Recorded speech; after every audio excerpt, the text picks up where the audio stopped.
First, don't rush to build everything. Only the first 2 buildings don't contribute to the property upkeep. The more buildings, the greater the upkeep.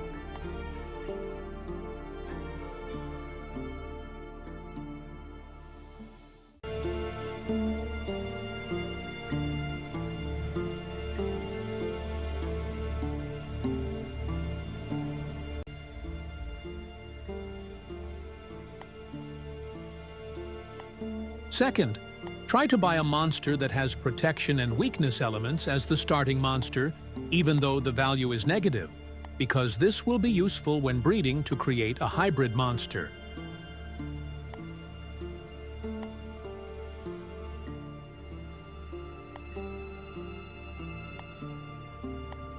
Remember, each monster has its own fixed cost, monster upkeep. So don't rush to buy a lot of monsters. Click on the old key if you want to set the usage of the chambers.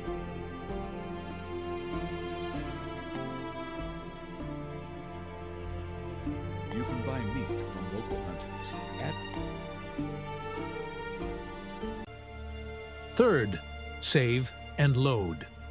This is very important, especially before doing the catacomb. If we lose when doing the catacomb, there is a possibility that our monster will die. Of course, we don't want to lose our monster at the beginning of the game.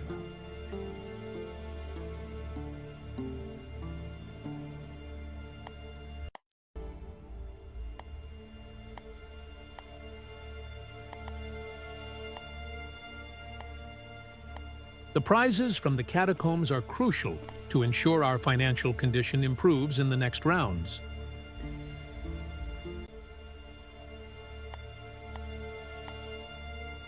Catacombs also provide experience points, which is useful for increasing the level of our monsters. There will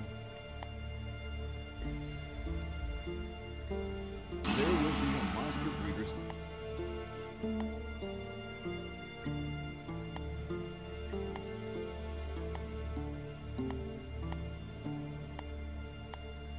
Fifth, make sure we have enough room to accommodate all our monsters. Keeping a monster in temporary kennel in the courtyard makes them exposed to extreme weather conditions. Untamed monsters can also run away and make us lose monsters.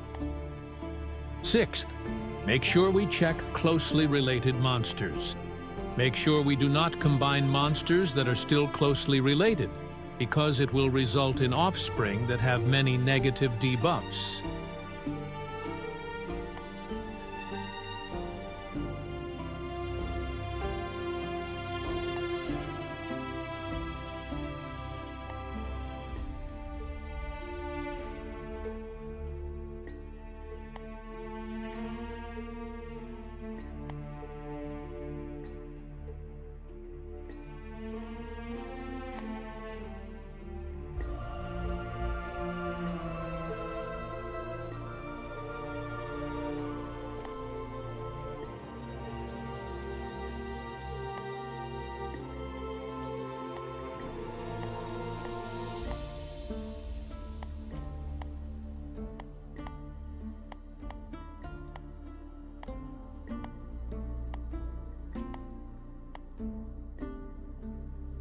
Seventh, sell or kill the combined monster that has negative debuff, especially infertile, because the monster can no longer be combined with other monsters or cannot produce offspring. This sounds cruel to do, but it is important to keep the cost of monster upkeep from swelling.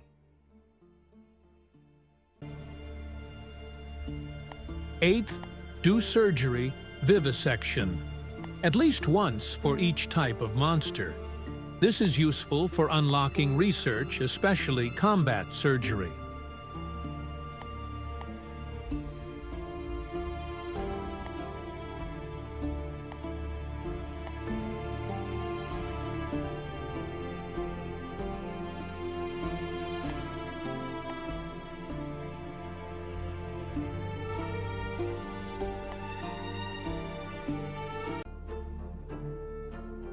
Ninth, sell unnecessary items. This is useful for maintaining sufficient storage space and providing a little extra funds. If the storage space is full, items that are not stored can be stolen.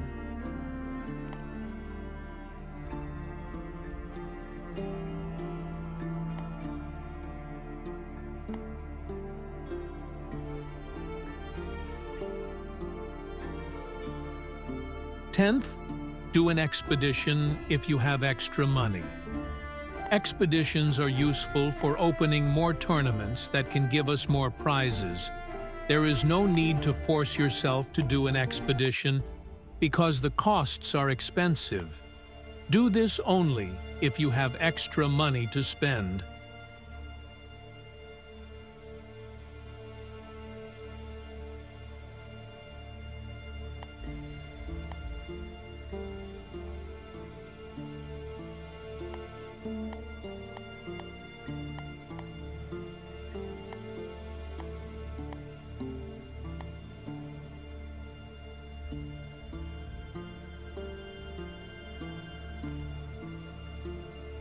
The 11th.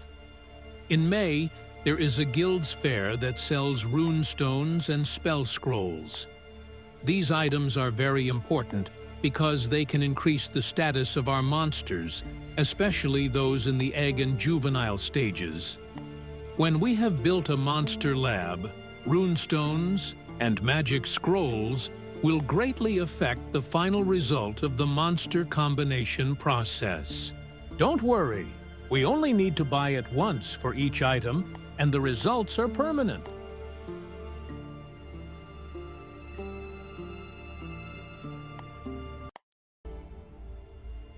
Related species can produce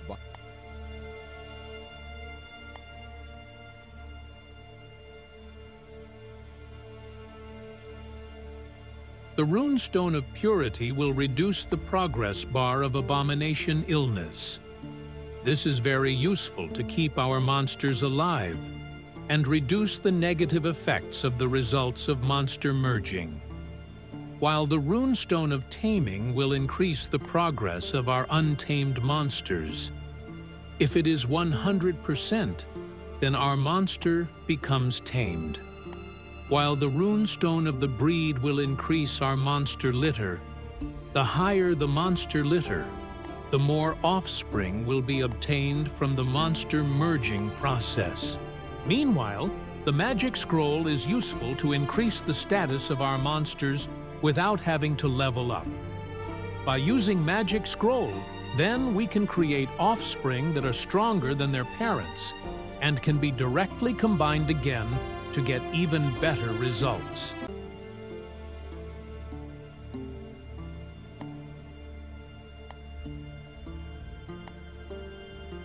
12th, buy slaves. Slaves are very useful because, unlike workers, we do not pay their salaries, but we only buy them at the beginning. There are no other costs. There are two types of slaves in the game, namely the worker type and the fighter type. The worker type can be used to help alchemy, blacksmith, or speed up the process of making buildings. While the fighter type, we can use it to fight in tournaments like monsters. Although we cannot combine one fighter with another, we can give them equipment to strengthen them.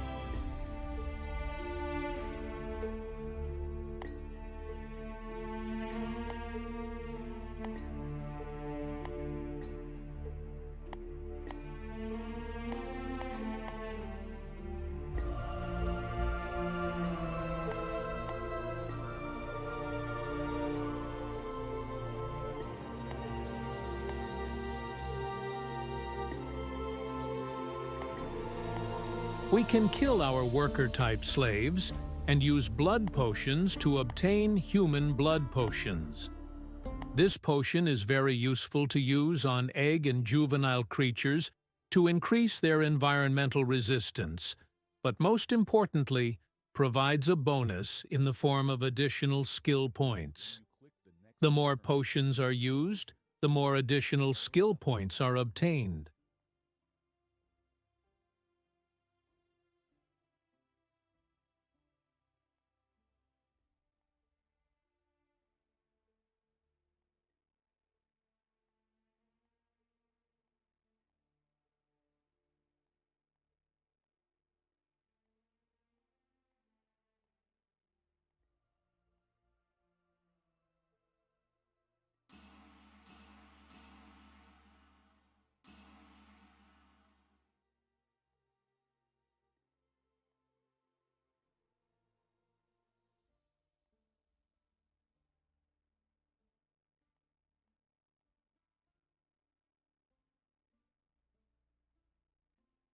So that's more or less 12 tips and tricks that can be used in the Monster Breeder game. Please like and subscribe. Thank you very much. See you again in the next video.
Increase the food amount to make your creature a